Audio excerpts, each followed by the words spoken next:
À toi, à Junior Bemba, tous de cette petite transition au cœur des professions, afin que tu signes ton retour. On vient avec quoi aujourd'hui? Bon, aujourd'hui, j'ai tourné avec une dame qui travaille dans l'entrepreneuriat. Dans l'entrepreneuriat, elle est plus précisément dans de formation. Là, oratoire, Excel, Word, donc les bases quoi, pour qu'en une personne. Déjà, tu dois savoir parler en public, comment utiliser l'ordinateur dans les matières de base. Ça, c'est normal, d'autant plus que nous sommes en plein 21e siècle. Ce que je sais, la bibliothèque donc, non, mais en tout cas, ça c'est vrai, il faut savoir utiliser les outils d'informatique et c'est très important parce qu'on est partout au sein des langues. Ah oui, partout. Et personne ne peut s'en passer parce que même les lots fonctionnaires à l'État, HP, tu sais, dans le temps, les barnets, peut-être dactylo et tout. Alors, informatique sur tous les lots. Les alliés, la macamobélé, c'est très important. Hein. C'est très important, ah oui, c'est très important par rapport au sujet. Ah oui, c'est très important. Et le problème, c'est quoi? Il ne faut pas seulement se déplacer, mais par visioconférence, on peut apprendre. Ok. Visioconférence, on peut apprendre. Il ne faut pas seulement que tu te déplaces pour Ebanara à 17h, embouteillage à Kin, ou comme 19h pour ici. Par visioconférence, on peut apprendre. Ce n'est pas seulement que tu dois seulement te déplacer. À partir de chez toi, de ton bureau, tu peux apprendre. Et donc, elle nous explique comment faire.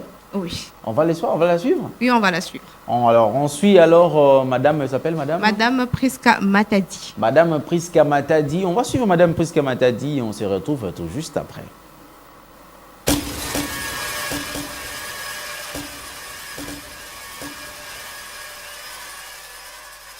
Alors, nous organisons des formations en préparation au métier du secteur tertiaire, ce qu'on appelle les métiers qui dispensent des services et des prestations de services. Donc là, on a des métiers comme les call centers, l'hôtellerie, le secrétariat, assistanat, de direction ou pas. Voilà, donc ça, c'est tout ce genre de métier. Nous avons aussi des formations dédiées à tout ce qui est aspect concept, clairement.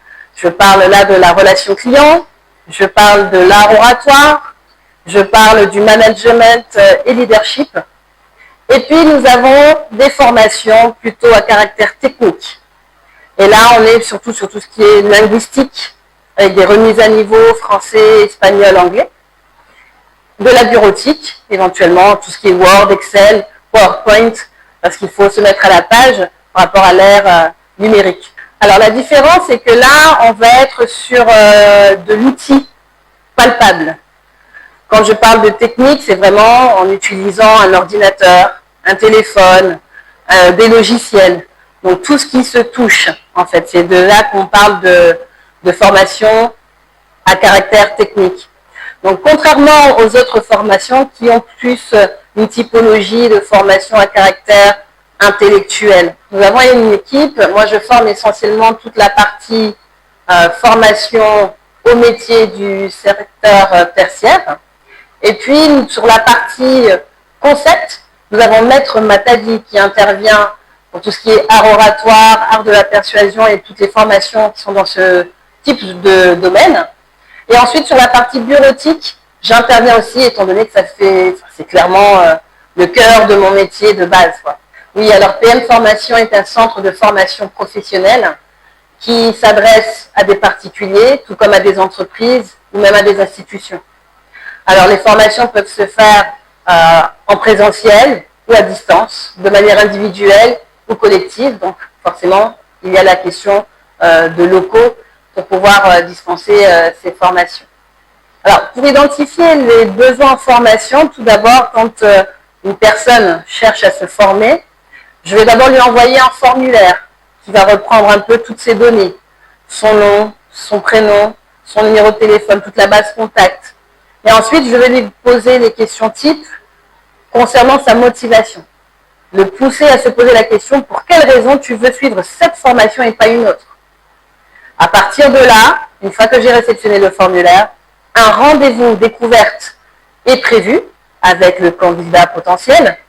Et là, ce sera lors de ce moment où je vais pouvoir approfondir justement les questions pour détecter le réel besoin en formation. Parce que des fois, quelqu'un peut se dire j'ai besoin de la formation en art oratoire parce que j'ai le trac, Or, en fait, c'est peut-être tout autre chose, comme par exemple un manque de vocabulaire. Et c'est ce qui génère un manque de confiance en soi et qui le pousse à penser cela. Alors, ça dépend. Tout dépend du public. Tout dépend si c'est un particulier, une entreprise ou une institution. Donc, pour voir large, je dirais que ça va entre 1 semaine et 6 mois de formation. Alors, l'efficacité, elle s'évalue grâce au suivi. PM Formation forme, mais ne s'arrête pas là. Il y a un suivi derrière, justement, pour savoir si la formation a été adéquate, pour savoir si le participant a compris et réellement assimilé ce qu'il a entendu, ce qu'il a appris. Et donc, forcément, en général, ce sont des salariés ou autres. Ça se ressent sur les chiffres, ça se ressent sur le discours que la personne va avoir aussi. Et donc, c'est à partir de ce moment-là que je sais que la formation est positive. Les avantages, c'est que PM Formation donne des formations qui vont permettre aux gens de pouvoir se mettre à la page de l'ère numérique. Nous sommes en 2025, l'ère numérique évolue à une grande vitesse. Il est indispensable qu'un salarié ou qu'un entrepreneur ou même un étudiant sache utiliser la base, c'est-à-dire un ordinateur, Word, Excel. C'est la base. Ça, plus le discours. Il est indispensable qu'une personne sache parler, avoir un minimum de vocabulaire. Si un individu a ces éléments-là de base, forcément, il ne pourra qu'exceller. Mais tant qu'il ne les a pas, il sera malheureusement encore sur la touche. Les inconvénients, je dirais que c'est plus de l'ordre social, si je peux dire ça de cette manière. J'ai tendance à vouloir proposer des formations en visioconférence aujourd'hui, c'est ce que je me suis dit, rien que par rapport aux complications qu'on a au niveau du trafic, les embouteillages. On peut fixer un rendez-vous à 14 h, malheureusement, l'une ou l'autre personne va arriver peut-être à 15 h, 16 h, voire encore plus tard, à cause de ces embouteillages. Et donc, la solution adéquate pour pouvoir pallier à ces difficultés, c'est effectivement d'utiliser la visioconférence. Et pareil, c'est donc permettre à différentes personnes de pouvoir avoir accès à ce type de canal pour être en contact et pouvoir suivre quand même des formations. Les améliorations, c'est la visioconférence. Ça, c'est sûr et certain. Au plus les gens seront présents sur les réseaux de manière consciente, de manière intelligente, et au mieux, les formations pourront se faire.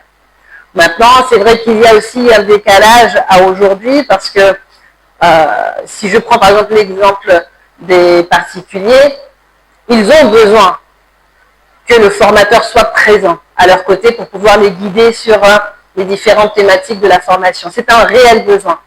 Donc, on espère justement qu'un maximum de gens puissent avoir accès à l'Internet, puissent avoir accès à tout outil, et surtout, qu'ils puissent se développer et voilà, prioriser les choses. TikTok, c'est bien, à partir du moment où on sait l'utiliser. Si c'est juste pour regarder les divertissements, malheureusement, on n'avancera pas. Alors, il n'y a pas qu'une seule formation. Il n'y a pas qu'une seule formation. Je ne peux pas dire la meilleure, c'est celle-ci, c'est celle-là, parce qu'on parle d'un package. Comme je vous ai dit tout à l'heure, une personne doit avoir des bases en termes de bureautique, en termes de linguistique, et même au niveau de son apparence au global. Donc, je ne peux pas dire qu'il y a une formation meilleure qu'une autre. L'idéal serait qu'il y ait, un package, clairement, qui inclut plusieurs formations et que chaque personne, notamment la femme, puisse avoir accès à ce package-là. C'est pour ça que j'ai aussi une cellule qui s'appelle « Et si on parlait », ESOP, l'acronyme, qui est dédiée spécialement à la femme congolaise, dans le but justement de l'accompagner dans son autonomisation au niveau professionnel. Le premier conseil serait toquer à la porte et on vous répondra. Et oui, aujourd'hui, on est beaucoup à vouloir toquer aux portes de un tel et de un tel et de un tel pour avoir une information alors qu'il faut juste aller à l'endroit précis où l'information est présente. Donc ne passez pas par Monsieur X, par Madame Y, passez directement par PM Formation, appelez, envoyez un mail pour savoir comment ça se passe, quels sont les tarifs, quelles formations Voilà, sont vous venez donc de suivre là cet élément réalisé par Francine Moulumba, qui d'ailleurs signe un retour en puissance. Ça c'est fort. Ça c'est fort. Tu sais, HP, moi, Oui. ce que j'ai aimé, ça va permettre à ce que le jeune soit occupé. Parce qu'on voit ça dans la cité, la plupart des jeunes bâtis à la et tout. Et surtout que madame, azo permettre, à travers module madame azo sala, ils permettre aux jeunes, même de loin, pour qu'ils acquérir savoir et puis connaissance. Moi, je pense qu'il y a Hazard Moutmora félicité et puis voilà. Ah oui. Parce que le même transport, c'est très difficile de se déplacer, même de loin à travers Internet. Et puis voilà, je pense qu'il faut aider les jeunes. Ah oui, bah, jeune Batika, pour la Moukaton, à Télémina, quand est venu, débat bandit sport. Constant Moutamba, politique, donc tout ça, formation est belle. Il faut apprendre chaque jour, on apprend chaque jour. Boutika Basolo, il y a chaque jour, la mouki au brosse n'a pas venu. Depuis au Banda qui depuis. Ça c'est fort. Depuis au Banda qui depuis donc il faut apprendre chaque jour, il faut se former en tout cas. Il y a plein de formations en tout cas, dans tous les domaines en tout cas, il y a des formations. Il y a la machine, c'est la Excel Nenini. Comment est-ce qu'on se tient debout devant le gens? On ne sait jamais, hein. Merci beaucoup Francine Moulumba. Rendez-vous encore mercredi prochain pour un autre oui. numéro au cœur de profession. C'est cette fois-ci, je ne sais pas, on garde encore la surprise. Hein? On garde la surprise, c'est mieux. Ah, on garde la surprise. Alors, je vais quand même vous donner un moment de vous libérer un certain moment parce que vous allez encore revenir après nos invités. Je vous les avais promis qu'ils seront des retours. Ah ben, ils sont des retours. Qui hein? Bien, vous vous découvrir dans quelques minutes. Alors, Richard vous dit, à du faire avec les sports de nos partenaires UGF et CPT. Et comme ça, on va recevoir nos invités ici sur ce plateau. On y va.